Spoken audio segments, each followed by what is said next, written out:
My name is Dr. Klon. I don't know why I say doctor. I'm just so used to saying that.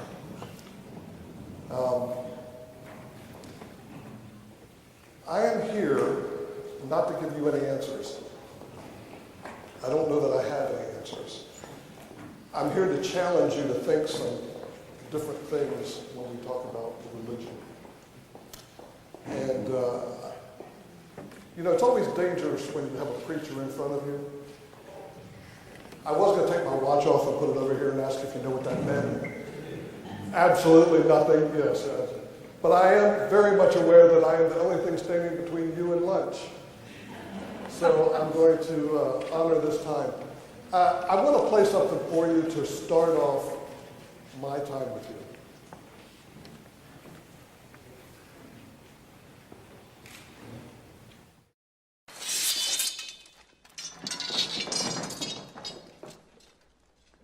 May God grant us the wisdom to discover the right, the will to choose it, and the strength to make it endure.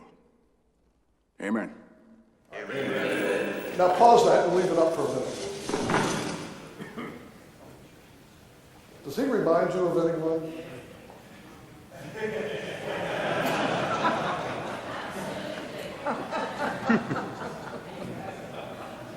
It was worth a shot. Somebody might have said yes. I don't know. Diversity in faith. What is faith? Is faith religion? But by the way, you can talk back to me, okay? Is faith religion? No. Not necessarily. Thank you. It's a rough crowd. Faith is not religion. Religion is a group of people who believe a certain way and act a certain way. Faith is what we believe, what we affirm. It is our core person for those of us who believe in faith. I started to get up here and let me look at the crowd. Okay, some of you are old enough to understand. I want to make the world to sing in perfect harmony. What is that, the Coke commercial? Wouldn't that be nice if we had that, but that's not the reality of the world. We're all different. We're not a perfect nation. We're not a perfect race. We're not perfect sexes. We're not a perfect military. We're not a perfect army. We don't have any perfect denominations, congregations, families. Where there are people and individuals, there are differences. We all have different opinions. Whether we like it or not, prejudice about differences is a reality. It is human nature to look at others differently and to question their relationship to you. Just because it's a reality doesn't mean that we have to make that choice to accept that and practice that. I stand before you unapologetically a Christian, a man who believes that God has called him to demonstrate his love to others. I stand before you a Texan. Yes, I have my cowboy boots on. Thank you very much. Anybody from Texas? Hey. With horns. Okay, thank you very much. I'm a retired military chaplain after 23 years. I'm now the endorsing agency for chaplaincy of full gospel churches. And so I served my country before and I serve my country still. I have long hair now. I discovered, when I got married, I had a full beard and longer hair. And when I joined the military, it was the first time that my wife saw my chin. She was not overly impressed. And so when I retired, this is a result of when mama's happy, everybody's happy. All right, so you understand. If we spent less time on what is different about us and more time on our similarities, we would get along a whole lot better. But our tendency is to always look at the negative. Is it not?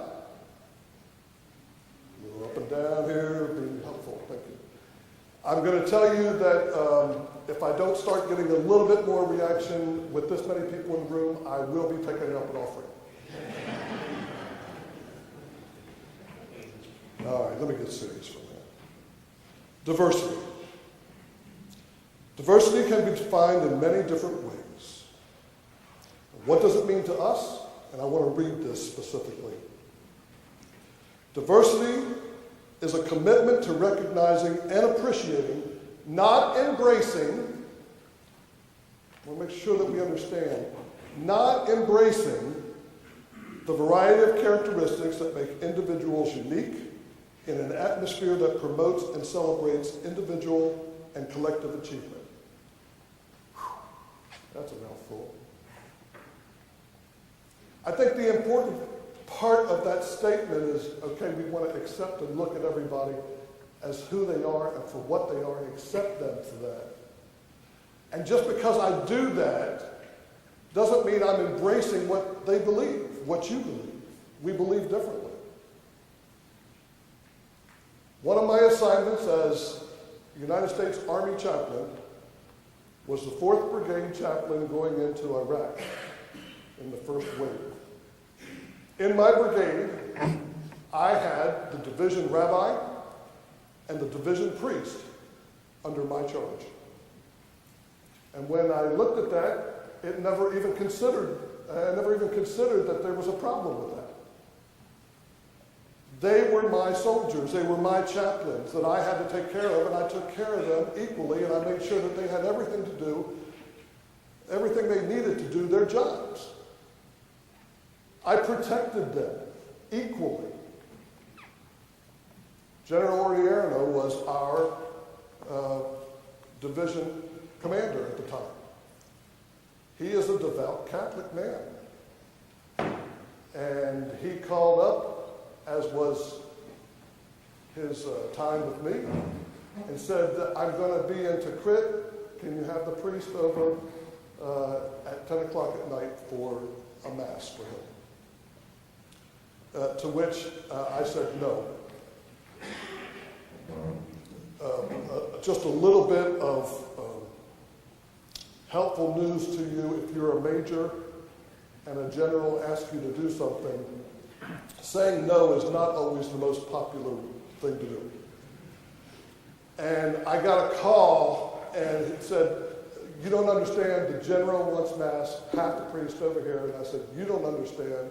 My priest has been on the road all day. He has done 5 masses. It's late at night. I will be putting a whole convoy in the line of danger. My priest is worn out. I'll be glad to have him there first thing in the morning. Would you please convey that to the general? To which my division chaplain called me and informed me that the general was most appreciative of me taking care of his soldier. And that's what we need to do in faith. It doesn't make any difference if we believe the same, because we don't. We're all different. How many of you in here have families? Oh no! How many people in here love every member of your family? Okay, maybe that's the wrong question. How many of you like some members of your family? All right, you get my point? I mean, if we can't even do it, if we can't be in perfect harmony with our own families all the time, how are we going to do this institutionally? We're all different. Diversity. You know, there's a lot of people in my family that I love. And I'll cry at their funeral, but I'm not inviting them to my house for dinner.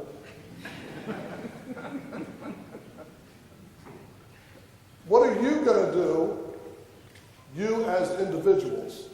What are you going to do to embrace and affirm the faith of someone else? Now, I told you what I am. I am a Christian. But if I didn't tell you that up front, and if you didn't read my bio or whatever, by looking at me, could you tell that I'm a Christian? I don't think so. So when we look at each other, do we see them in their totality? Do we see them as people of faith as well as culture and family history and family of origin? Do we see those things? Or do we see the differences? The minute we hear, I'm a priest, I'm a rabbi, automatically we conjure up things as far as what that means and what that person is.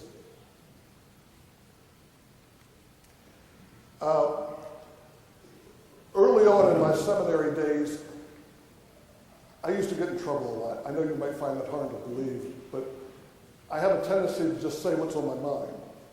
It's not always popular, not only at the military academy, but at seminary. And the movie, Oh God, anybody in here seen that? All right, you're showing your age. Thank you very much. I'm going to show a clip from Oh God. Oh God is a movie, it's an old movie. And here God in George Burns has chosen one man to deliver his message. And he's delivered this message, and everybody, including the whole religious community, is saying he's a lunatic and it's a lie. And so they have sequestered him in a room, in a hotel room, and given him a list of questions to ask God. And this is that.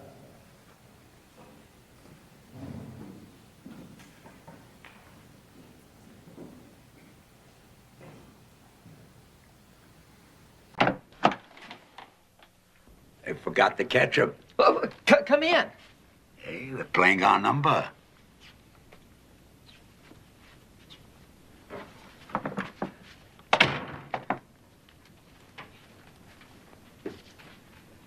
$11 for a steak? Who would have thought? With me, cows are an afterthought. Just to give new mothers a little rest, you know. Boy, am I glad to see you. Eat it, it'll get cold. Ah, pretty cute. What is it? They made sure you couldn't answer. The questions are in the ancient tongue of Aramaic. Is that what that is? You figured out so many ways to talk to each other that finally nobody can. Let's see. What's the true origin of the universe? What is the source of the planet Earth? It's a history find, all right? So many repeats. Eat the steak and then get a pen. Did man fall from grace in the Garden of Eden? I'll tell you something never came out. I made Adam 17. Eve was 15, 16 tops. I figured then 16, 17 was middle age, you know. Who knew people would live so long? Trees, I figured had the best chance. Now I realize that they were kids, babies. Young people can't fall from my grace. They're my best things. Put that down. Which of the world's... Okay.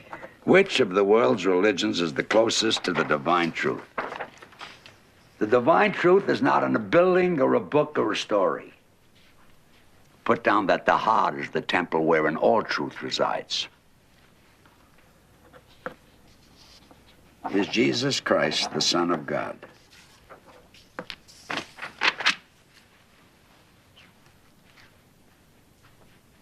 Jesus was my son. Buddha was my son. Muhammad, Moses, you, the man who said there was no room in the inn was my son. And so is the one who charges $11 for steak in this one. Let's mush on. What was that last question? Will there be a judgment day for man? Well, if they mean a doomsday, an end of the world thing, I'm certainly not going to get into that. But if you want my personal opinion, I wouldn't look forward to it. There'd be a lot of yelling and screaming, and I don't need that any more than you do. Got that? Got it. What is the meaning of man's existence? Life is like a glass of tea. No, I better not go for laughs. You know, Voltaire may have had me pegged right. He said I was a comedian playing to an audience who was afraid to laugh.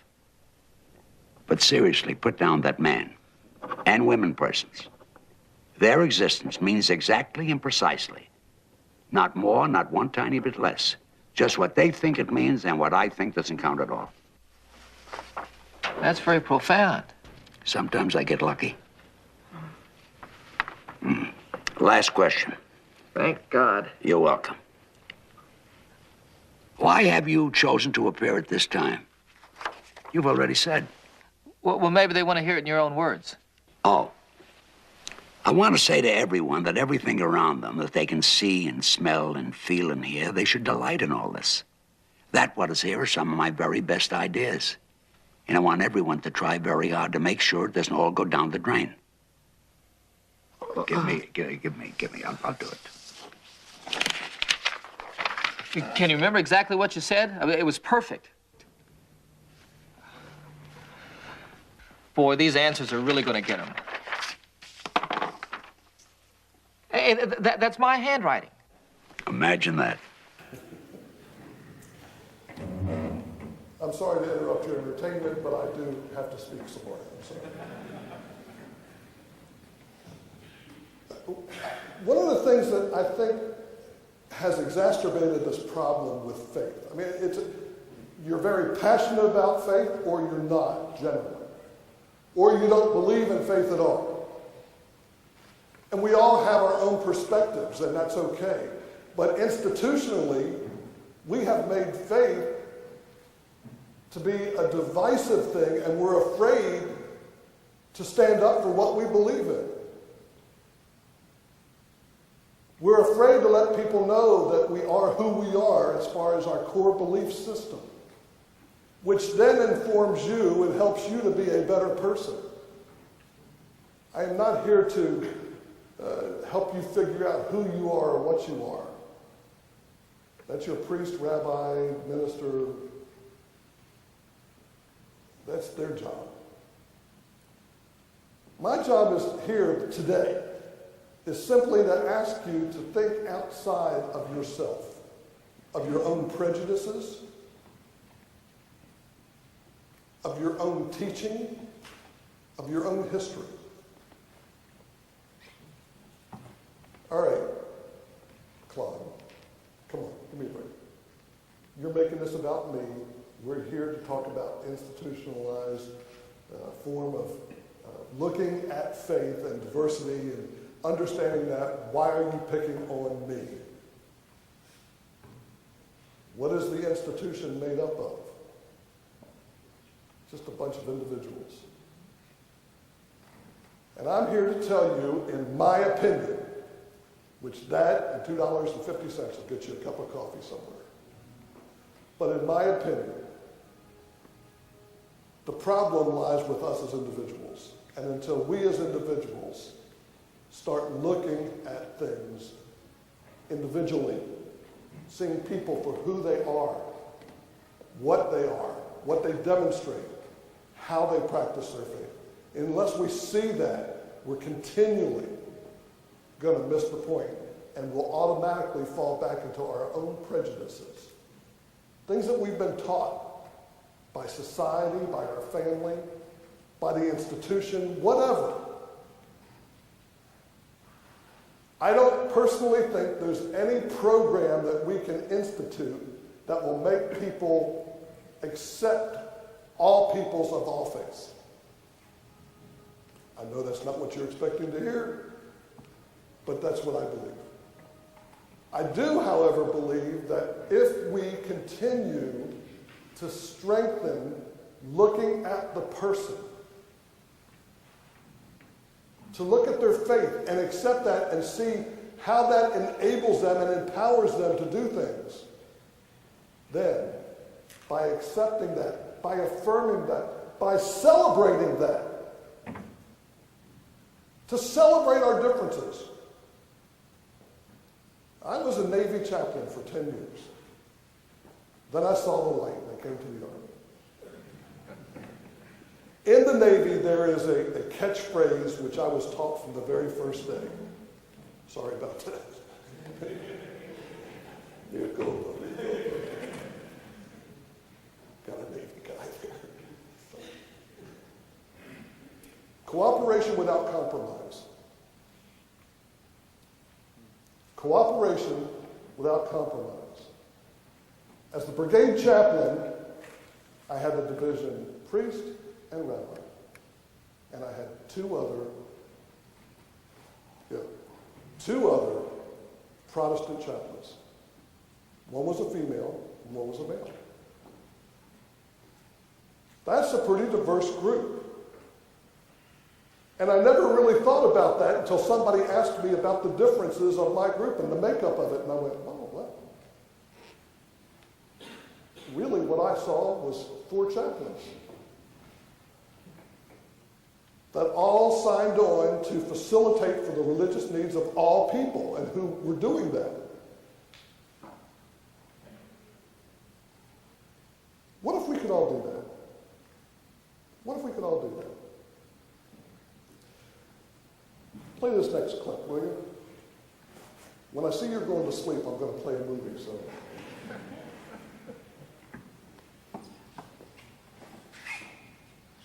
How many fingers do you see? You crazy Stop sneaking up on me like that. How many? 4. 4? 4? Another idiot. You're gonna love it here.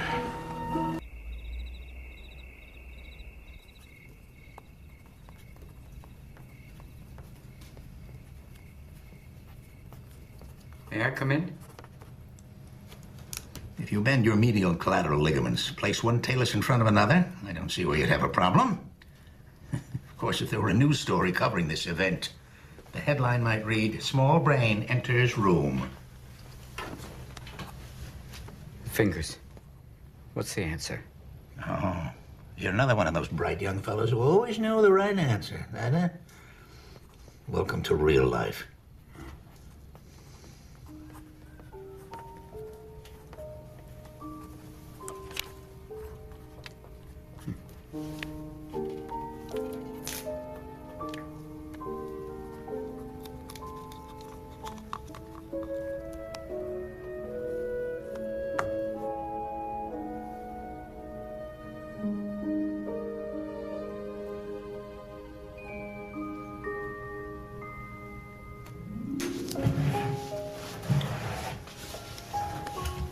How many do you see?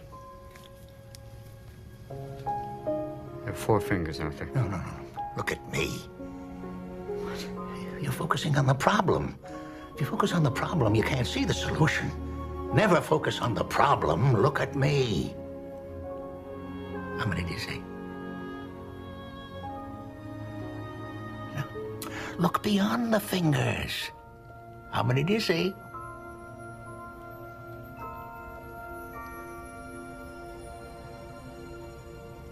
Eight. 8. 8. Yes. 8's a good answer. Yes. See what no one else sees. See what everyone else chooses not to see.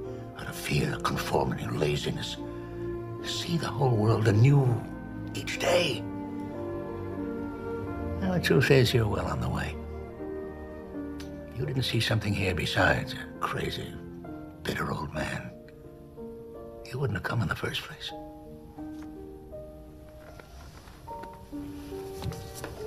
What do you see when you look at me, Arthur?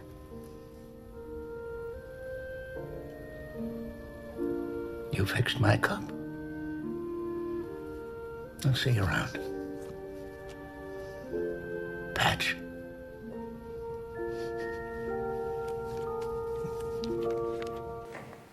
Patch Eyes. Not exactly the best philosophical or theological movie I've ever seen, but that particular scene puts everything really into perspective. If I were a betting man, I would bet that at some time, when you think about this presentation, you'll go and see if you can see 8 fingers. So what do you see? As an institution, what do we as institutions see when we talk about and look at faith? We have a tendency to look at the problems. We have a tendency to see what is different about them and how they can't work together. When in reality, different faith groups throughout the world have worked together for years. Have there been problems? But there were, the Crusades, and there's some other times that things have happened. Got it. Understand. But generally, the world works okay. If you go into any city, you will find a whole bunch, a plethora, nice word, isn't it? A plethora of different denominations and faiths. And they're not in holy wars with each other. So why do we expect that in a military environment? We generally get along. So instead of focusing on the problem, let's look at the solution. Look at individuals. If there's an individual problem, deal with that individual problem. Let's not make it such a big problem that we make people afraid to stand up for who they are and declare that they believe in God, however they define God.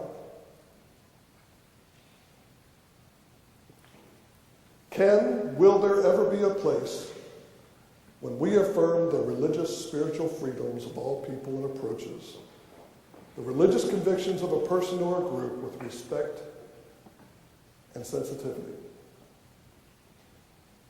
I believe there can be.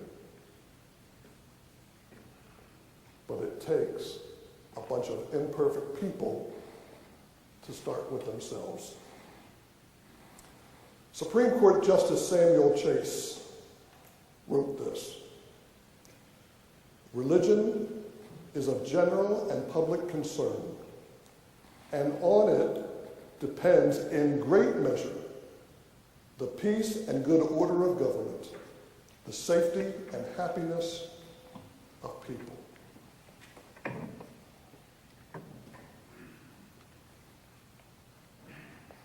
One more film clip. I do not have popcorn. I'm sorry.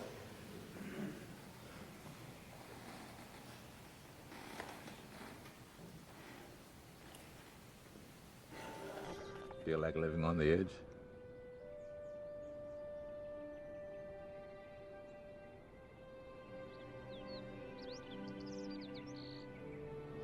Beautiful, isn't it? I remember creating this valley. Notice how the mountains line up east to west. I saw there'd be lots of sunshine. Where are we? Don't recognize it, eh? No. Now, this is where you live, son. It's this Prestige Crest. I wanted you to see the original design.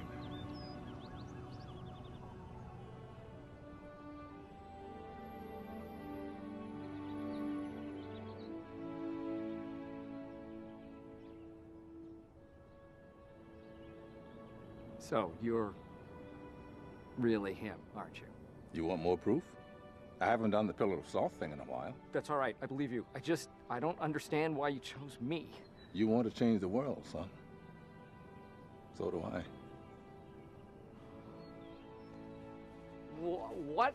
Why an ark? I mean, that's like flood territory. You wouldn't do that again. You wouldn't do that. Would you do that? Let's just say that whatever I do because I love you. Well, then you have to understand that this whole building an ark thing is really not part of my plans here. I need to settle into my house. I need to make a good impression at work. What? Your plans. What are you talking? We're talking about an ark, right? I mean, an ark? An ark is huge. I don't even know where I would begin. Well, I hear that a lot. People want to change the world, don't know how to begin. You want to know how to change the world, son? One act of random kindness at a time.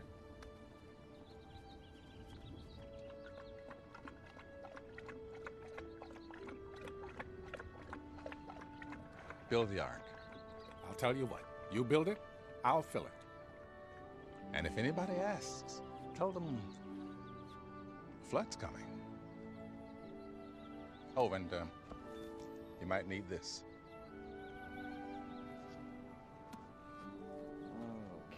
Okay, so what do? I grab the wood and then... Oh, okay. You know, that's just cruel. Do you see him?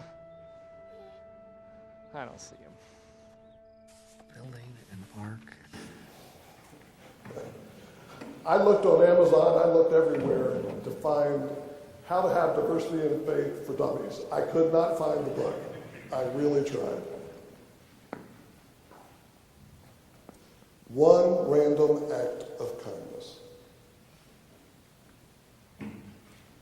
I wish that I had something that was really grandiose, something that you would walk away from here saying, he is one of the smartest guys I've ever seen in my life. Yeah, that's not going to happen. I would ask you to walk away from this going, I can make a difference, and it starts with me. And institutionally, in where you're at, right where you're at, it starts with leadership. Over the next day, there's 2 other sessions, and I'll be talking about, does our founding fathers' intent still ring true today, as far as faith goes? And for military leaders, can a military leader openly practice their faith? You'll have to come and hear that to get the answers to those questions. And I'll end with this, and I'll answer just a couple questions, because I'm going to let you out early for lunch. Round of applause there would be nice. Take it when you can get it. Billy Graham, one of the true champions of faith. A man who didn't see color or denominations. He knew what he believed. He knows, and we can talk about him in the present. He knows who he is. He knows who he belongs to. He knows what he believes, and he practices that.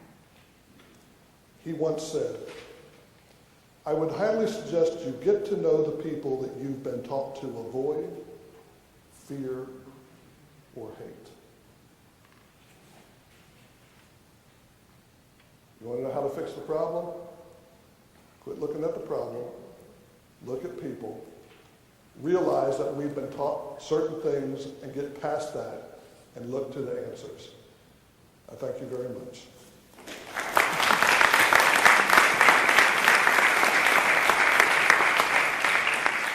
I did take my watch off. I got off early. Okay, thank you very much. Any questions? Comments? Can I take up an offering? No. Thank you very much. God bless you.